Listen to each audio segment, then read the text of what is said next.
ये जो martial law की अफवाहें हैं, एनएस, आप क्या समझते हैं? क्या वाकई में मिलिट्री जो है वो हो सकता है?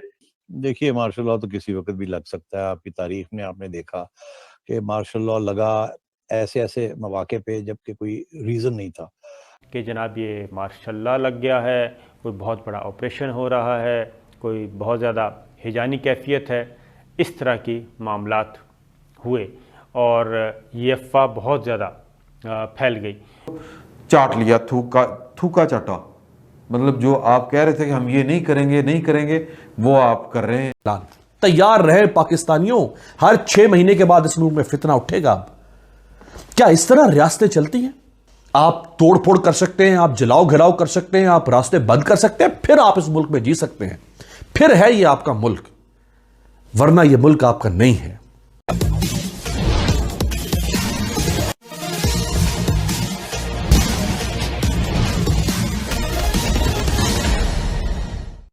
पाकिस्तान में जो राजनीतिक बवंडर धार्मिक कट्टरपंथी पार्टियों के आंदोलन द्वारा पैदा किया गया है, वह एक तरफ तो कायम ही है, दूसरी तरफ उस बवंडर से निपटने में विफलता के कारण इमरान खान सरकार से कहा जा रहा है कि वहां के सेना प्रमुख जनरल बाजवा भी खासे नाराज हैं। वे इमरान खान सरकार को बर्खास्त करने का मन बना चुके हैं और उनके बर्खास्ती के बाद मार्शल लॉ लगाकर सत्ता की बागडोर खुद अपने हाथों में लेना चाहते हैं। इन खबरों में कितनी सच्चाई है, इसको जानने के लिए आइए देखते हैं पाकिस्तानी मीडिया की यह परिचर्चा। ये जो मार्शल लॉ की अफवाहें हैं, एनएस, आप क्या समझते हैं? क्या वाकई में मिलिट्री जो है वो हो सकता है? क्योंकि हमने पहले भी इस पे बात की थी, ऐसा तो चांस मेरे ख्याल से सबसे कम लाइकली ऑप्शन है, लेकिन बहुत ज्यादा ये र्यूमर फैला पिछले 2 दिन में। अगर आपने देखा होगा व्हाट्सएप ग्रुपों में, सोशल मीडिया पे कि जी कुछ होने वाला है, हो जाएगा। आप क्या समझते हैं कि ऐसा मुमकिन है? देखिए, मार्शल लॉ तो किसी वक्त भी लग सकता है। आपकी तारीख में आपने देखा कि मार्शल लॉ लगा ऐसे ऐसे मौके पे जबकि कोई रीज़न नहीं था। ये भी शायद एहसास था कि दुनिया जो है उसको वेलकम नहीं करेगी। अब मार्शल लॉ लग गया, लगा लिया। जनरल साहब ने कहा जी ठीक है, देखा जाएगा। घोड़े पे चढ़ जाते हैं या शेर पे चढ़ जाते हैं, फिर बाद में देखेंगे। वो और बात है कि फिर हालात बदल गए और वो शेर की सवारी बड़ी मुनासिब हो गई और वो दुनिया ने भी तस्लीम कर लिया और पैसे भी देने शुरू कर दिए कि अगर कोई आर्मी इंटरवेंशन करती है तो नून लीग का ये तो एटलीस्ट ये मौक़िफ़ है कि हम जब वक्त आएगा तो हम उसकी हिसाब करेंगे। अच्छा, अब मैं समझता हूँ कि ये बड़ा मुश्किल इशू है कि अभी आप मार्शल लॉ लगा दें, शेर पे चढ़ जाएं, तो फिर शेर से कब उतरेंगे? उतरना तो पड़ेगा। ये तो हो नहीं सकता कि उतरेंगे नहीं आप, उतरना तो पड़ेगा। जब आप उतरेंगे तो उस वक्त हालात क्या होंगे, उस वक्त पॉपुलर सेंटिमेंट क्या होगा, किस तरीके से आप उतरते हैं, उतारे जाएंगे या उतरेंगे, वगैरह वगैरह। मेरा ख्याल है अगर कोई ऐसे जनरल्स हैं जो सोच रहे हैं, उनको 2 दफा नहीं 10 दफा सोचना चाहिए।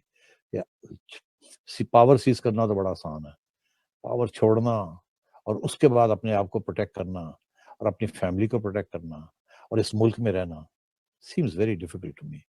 अगर सिविलियन सुप्रीमेसी की जी मुहिम है, वोट को इज्जत दो, ये अगर खत्म नहीं होती है, ये चलती रहती है, जिसका इम्कान ऐसे ही है कि आप लिड लगा देंगे मगर आप जो सारी जमातें कूद जाती हैं, तो ये जो ओरिजिनल जो मकसद है ना कि जी वो एम्बेसडर वाला, वो खत्म हो जाएगा। ये आ जाएगा कि इमरान खान की हुकूमत जाए, नए इलेक्शन हो। वो ये समझते हैं कि अगर हम किसी ग्रोह या उसके बयानिए को अपना लेते हैं या उसमें बढ़ चढ़ कर आगे आते हैं, तो उसके ऊपर उस घोड़े पे चढ़कर जब हम इक़्तिदार में आ जाते हैं तो फिर हमें कोई कुछ नहीं कहेगा। इमरान खान ने टीएलपी की हिमायत की, ये कहा कि जी हमारे कारकुन इसमें जाना चाहते हैं। इन्होंने वो मशाइख कॉन्फ्रेंसेस की, इन्होंने ये मुआहिदा किया जिसके अंदर पूरी तरह से उन्होंने घुटने टेके। पंजाब के अंदर निसाब की तब्दीली, उसके जो बोर्ड है उसमें इन लोगों को शामिल किया। शेख रशीद ये बार-बार कहता है कि ये लोग तो कल आए हैं, इस मामले पर तो सबसे पहले मैं जेल में गया और मैंने कुर्बानियाँ दी हैं और वगैरह-वगैरह। और आज लाल हवेली के सामने सैकड़ों लोगों ने उसके खिलाफ नारेबाजी की है। पूछ रहे हैं कि ये जो कुछ हो रहा है, यूएस और वेस्ट भी देख रहा है इसको, और खत्म नहीं कर सकते, करेंगे तो पाकिस्तान जो है वो एक कदम आगे नहीं चल सकता। वो यूरोपीय यूनियन की फिर वो जो भी वो G8 तो फलां एट जितनी भी कारोबारी मुहिम्मात हैं उनमें पाकिस्तान शरीक नहीं हो सकता, कारोबारी फ़ायदे नहीं उठा सकता, नुकसान उठाएगा। तो फिर ये मुआहदा क्यों किया था? अच्छा चलो मुआहदे पे मुकर गए थे, और वो जो शेख रशीद साहब जिस रौनक से कह रहे थे कोई बंदा नहीं छोड़ा जाएगा, ये नहीं होगा वो नहीं होगा, तो ये मतलब ये खत्म करना नहीं चाहिए था, इस तरह के काम करने नहीं चाहिए थे, फिर उसको तोड़ना नहीं चाहिए था। अहद को तोड़ने के बाद फिर क्या किया है कि फिर वही वो चाट लिया, थूका चाटा। मतलब जो आप कह रहे थे कि हम ये नहीं करेंगे वो आप कर रहे हैं। कौमी असम्बली में मुल्क बदरी की जो सफ़ीर की मुल्क बदरी की करारदाद है वो पेश की जाएगी। ये तो नवंबर के अंदर ही उस मुआहदे का हिस्सा था, ये तो उस मुआहदे के अंदर पहले से लिखा हुआ था। तो सवाल ये है कि जब यही सब कुछ आपने करना था तो ये फिर तहरीक लब्बैक पे पाबंदी लगाने की क्या ज़रूरत थी? उनके खिलाफ ये एक्शन लेने की क्या ज़रूरत थी? इतने लोग जो मारे गए उसका जिम्मेदार कौन है? वो जो पुलिस ऑफिसर मारे गए, जो पुलिस के एहलकार मारे गए, 800 पुलिस एहलकार तकरीबन ज़ख्मी हुए, लोगों की गाड़ियों का नुकसान हुआ, लोग घरों को नहीं पहुंच सके। आपने उनके मुतालबात को करारदाद की सूरत में पार्लियामेंट में लेकर आना है, 100 बिस्मिल्लाह लेकर आए, हमारी सारा आंखों पे हमें कोई एतराज़ नहीं है। आप उनके साथ कोई और डील करना चाहते हैं, हमें कोई एतराज़ नहीं है। लेकिन यह हक रियासत को किसने दे दिया कि वो क्रिमिनल केसेस को माफ कर दे?